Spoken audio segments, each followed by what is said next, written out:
कुछ ही देर में गड्ढे में अपने आप पानी भरने लगता है और देखते ही देखते पूरा गड्ढा पानी से लबालब भर जाता है। तभी कुछ देर बाद रमेश की आंखें खुलती है तो वो देखता है कि वो पानी के ऊपर तैर रहा है। अरे ये क्या, मैं पानी में हूँ। मुझे यकीन नहीं हो रहा कि मैंने अपने हाथों से तालाब बनाया है, उसी में पानी भर गया। ये तो बहुत खुशी की बात है। लगता है ये सब साधु महाराज के आशीर्वाद की वजह से हुआ है। रेगिस्तान में भी मैं तालाब बना पाया तो मैं यहाँ अच्छा जीवन बिता सकता हूँ। फिर रमेश वहीं खुशी खुशी रहने लगता है। वहीं दूसरी तरफ गांव में दिन प्रतिदिन बीतते जाते हैं और रोज किसी न किसी की मृत्यु होती ही रहती है। इससे घबराकर सभी गांव वाले चौपाल पर इकट्ठा हो जाते हैं। मुखिया जी, अब तो हमें कोई बड़ा फैसला लेना होगा। जब से साधु महाराज हमारे गांव में मरे हैं, हमारी मृत्यु दर बढ़ती जा रही है। रोज 2-3 लोग मर रहे हैं और हमारे सारे कुएं और तालाब सूख गए हैं। अगर यही चलता रहा तो हमारा गांव पूरा का पूरा खत्म हो जाएगा। हाँ, तुम सही कह रहे हो। हमने शायद बहुत बड़ी गलती कर दी, रमेश के साथ भी और साधु महाराज के साथ भी। वो तो अपनी पत्नी का अंतिम संस्कार करने चला आया था, लेकिन हमने उसकी कोई मदद नहीं की और साधु महाराज को हम लोगों ने पानी नहीं दिया। यही सबकी बददुआ हमारे गांव पर ये आफत ला रही है। इतने में रामलाल भागते हुए आता है। मुझे माफ कर दीजिए मुखिया जी, ये सब मेरी वजह से हुआ है। मैंने अपने भाई पर झूठा इल्जाम लगाया। मेरी पत्नी और मेरा बच्चा भी आज इस दुनिया को छोड़कर चला गया। क्या, तुम्हारी पत्नी भी और बच्चा भी? ये क्या हो गया? हाँ, मेरी पत्नी और मेरा बच्चा दोनों भर गए।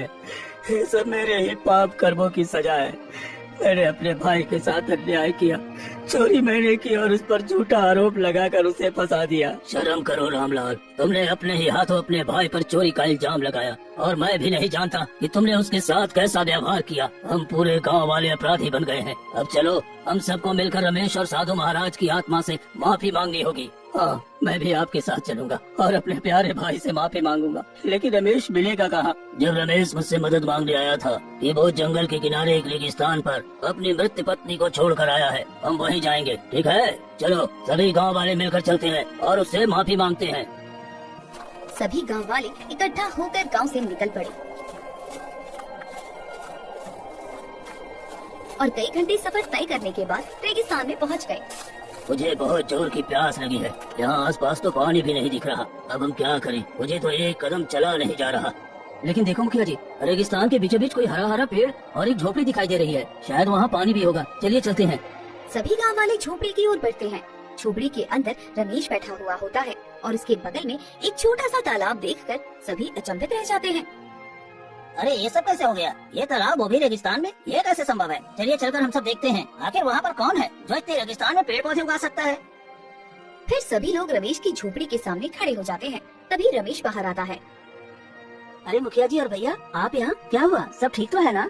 रमेश, हमें माफ कर दो, हमसे भूल हो गई। पता नहीं भगवान हमें माफ करेगा कि नहीं, लेकिन हम अपने किए पर बहुत शर्मिंदा हैं। लेकिन रमेश, ये क्या? यहाँ रेगिस्तान में पानी और तालाब कैसे? वहाँ गांव में पानी मिल नहीं रहा और यहाँ पानी ही पानी है। ये साधु महाराज का आशीर्वाद है। मुखिया जी, आप लोगों ने साधु महाराज को एक बूंद पानी तक नहीं दी और आज देखिए, उनके आशीर्वाद से मैं रेगिस्तान में सुरक्षित हूँ। अपनी पत्नी और साधु महाराज की कृपा से मेरी जिंदगी अच्छी चल रही है। भाई, मुझे माफ कर दो। मैंने तुम्हारे साथ बहुत गलत किया। मुझे ऐसा नहीं करना चाहिए था। शायद मेरे ही कर्मों की सजा भगवान ने मेरी पत्नी और मेरे बच्चों को दी है।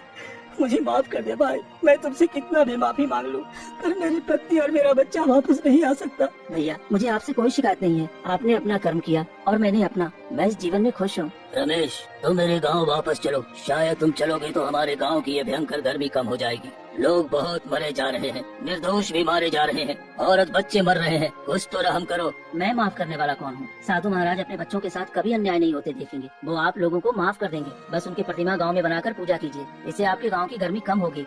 धन्यवाद रमेश, तुमने हमें सही राह दिखाई। हम प्रतिमा बनाकर उनकी पूजा करेंगे और अब समझ गए हैं कि अन्याय और पाप की वजह से ही ये कष्ट आया था।